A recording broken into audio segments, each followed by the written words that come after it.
Good evening. It's Saturday, the 27th of December. You're tuned in to our late night newscast coming to you from Arirang's news centre in Seoul. Thanks ever so much for joining us.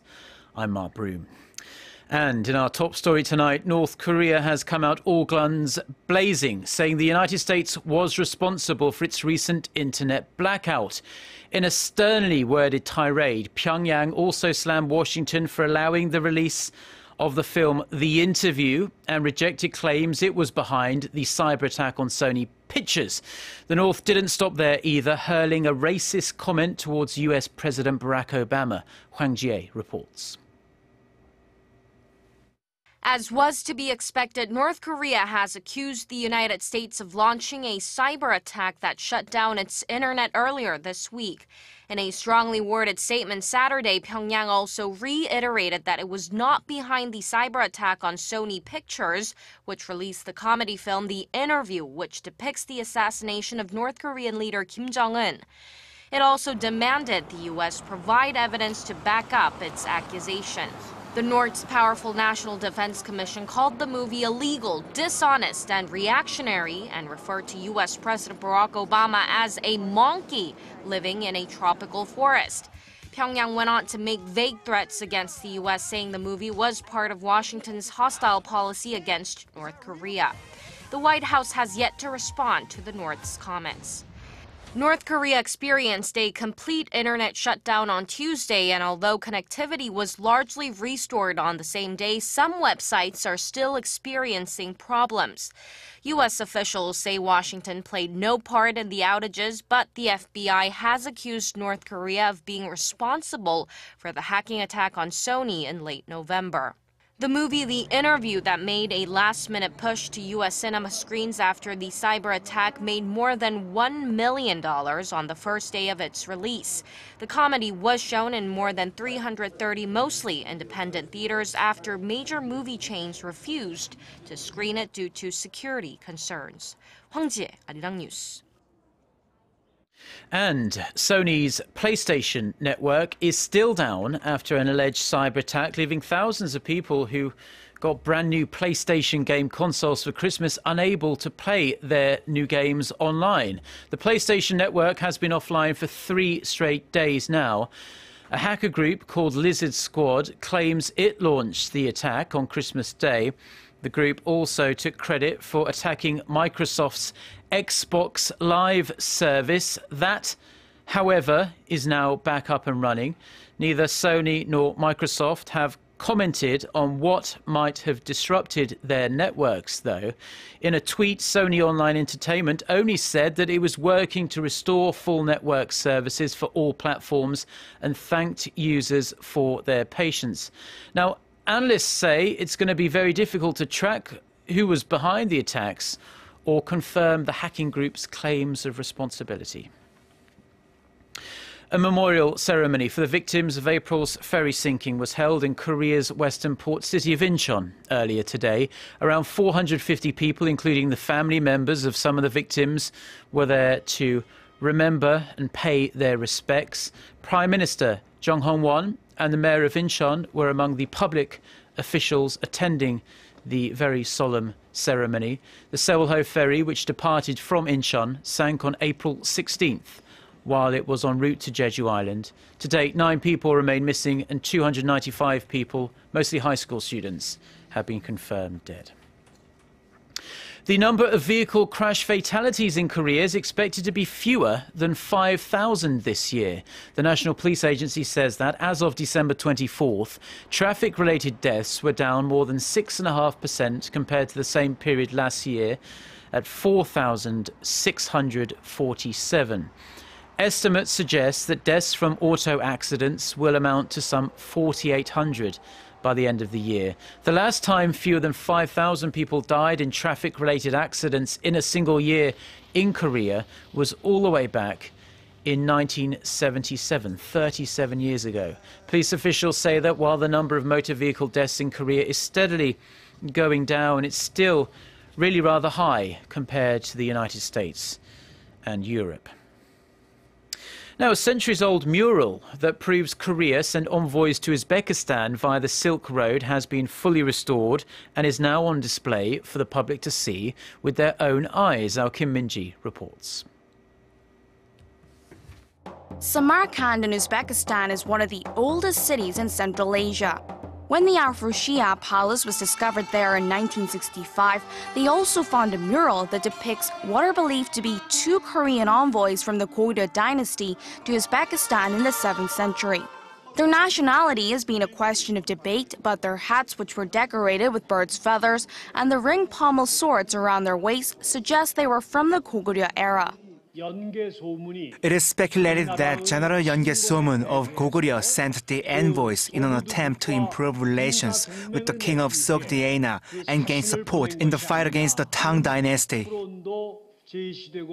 The team successfully restored the painting after 2 years using state-of-the-art technology.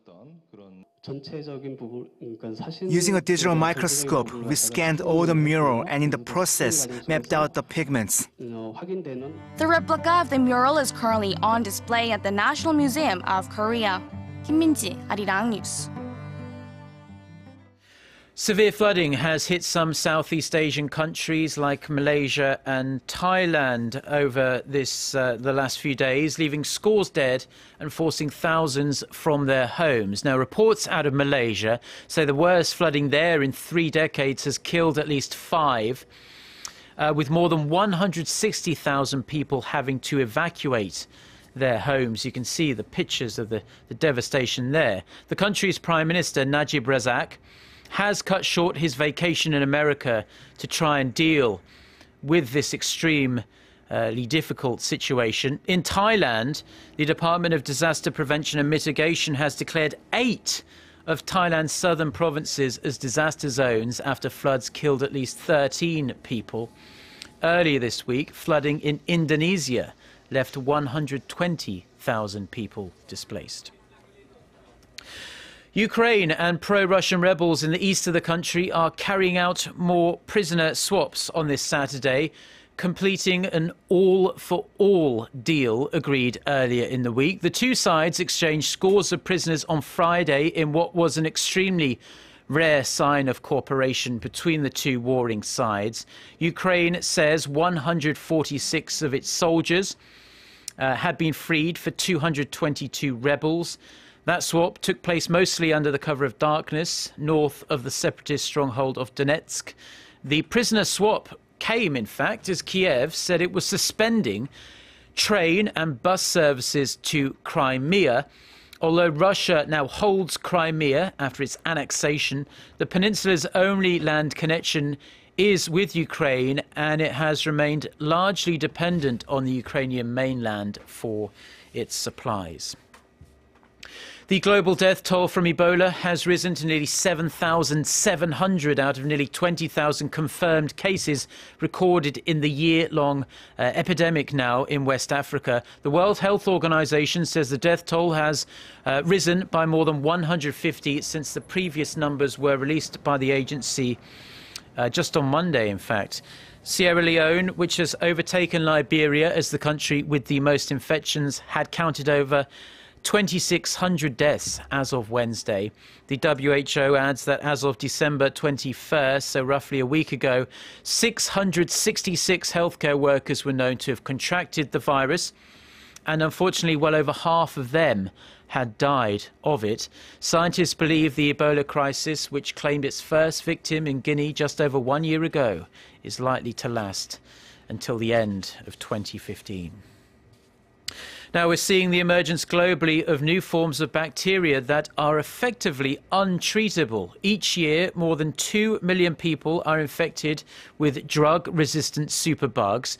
It can take precious hours for conventional tests to determine whether a particular antibiotic will work on a certain bacteria. But researchers here in Korea believe they've found a way to slash that time and hopefully save lives. Kim Hyun-bin reports. More and more bacteria are becoming resistant to existing antibiotics. It's requiring some patients to stay in the hospital longer, while others are even losing their lives because they missed the golden time for treatment.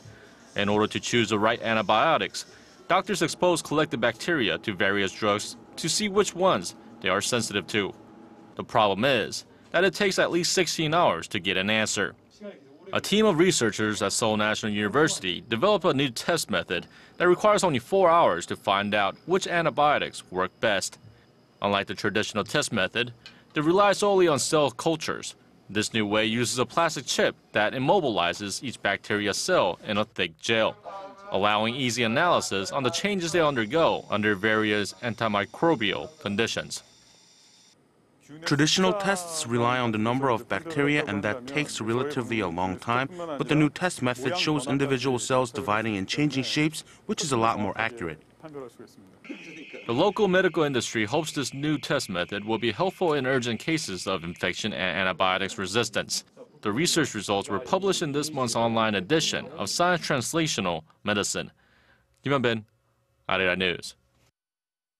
And before we go, let's leave you with a brief look at the weather here in Korea. And it's been much milder today than the last few days, but it's still going to be a cold night with the low dipping well below freezing here in Seoul. On Sunday, it's going to be a partly cloudy day. And once again, it's going to feel pretty nice for the time of the year, with the high reaching 6 degrees Celsius in the Korean capital. Now, for our viewers overseas, let's take a look at the weather conditions in your part of the world.